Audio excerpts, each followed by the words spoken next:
வெளியில படியை விட்டு கீழே இறங்கும்போது போலீஸ் கார்டு வந்து மேடம்னு சொன்னாங்க. நான் ஒரு 12ஆம் வகுப்பு வரைக்கும் தான் படிச்சிருக்கிறேன். அது மேடம் சொல்லும் போது யாரையோ கூப்பிடுறாங்க அப்படின்னு சொல்லி நான் திரும்பி பார்த்தேன். 10வது வார்டோட கவுன்சிலரோட அப்பா, என்னோட அப்பாவை அவர் அடையாளப்படுத்திக்கிட்டு இருக்காங்க. இருப்பு பேரூராட்சியில இருந்து வந்திருக்கிறேன். 10வது வார்டோட முதல் பெண் கவுன்சிலர் நான் என்பதுல சந்தோஷப்படுறேன், ரொம்ப சந்தோஷப்படுறேன். இந்த வெற்றி கிடைக்கும் போது எனக்கு அப்படி ஒரு ஆனந்தமா இருந்தது.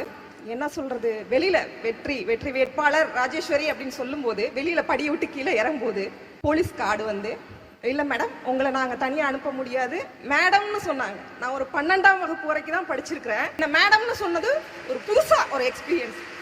அப்படி ஒரு சந்தோஷம் இருந்தது. மேடம் சொல்லும் போது யாரையோ கூப்பிடுறாங்க அப்படின்னு சொல்லி நான் திரும்பி பார்த்தேன். என்னோட வீட்டுக்காரு, உன்னதாம்மா கூப்பிடுறாங்க, உன்னதான் கூப்பிடுறாங்க, உனக்கு தான் ரெஸ்பான்ஸ் கொடுக்குறாங்க, என்னன்னு கேளு அப்படின்னாங்க. மேடம் உங்களை நாங்க தான் உங்க இருப்பிடம் வரைக்கும் கொண்டு போய் விடுவோம், நீங்க எங்களோட தான் வரணும் அப்படின்றத அவங்க சொன்னாங்க. இல்ல சார் நான் என்னோட வீட்டுக்காரோட போறேன் அப்படிங்கும் போது, இல்ல மேடம் இது எங்களோட கடமை, நாங்க உங்களை கொண்டு போய் உங்க வார்டுலேயே கொண்டு போய் நாங்க விடணும் அப்படின்றத சொன்னாங்க. என்னையும் அவரையும் சேர்த்து கொண்டு போய் விடும்போது அங்க இருக்க வரவேற்புங்கிறதே வேற மாதிரி இருந்துச்சுங்க. முன்னாடி என்னோட அப்பாவை வச்சு என்ன அடையாளப்படுத்துவாங்க. எங்க அப்பா எக்ஸ் சர்வீஸ்மேன், அவரோட பொண்ணாதான் என்ன சொல்லியிருக்கிறாங்க. இப்ப எங்க அப்பாவை 10வது வார்டோட கவுன்சிலரோட அப்பா அப்படின்னு இப்ப எங்க அப்பாவை அடையாளப்படுத்திக்கிட்டு இருக்காங்க. என்னோட அப்பாவை அவர் அடையாளப்படுத்திக்கிட்டு இருக்காங்க.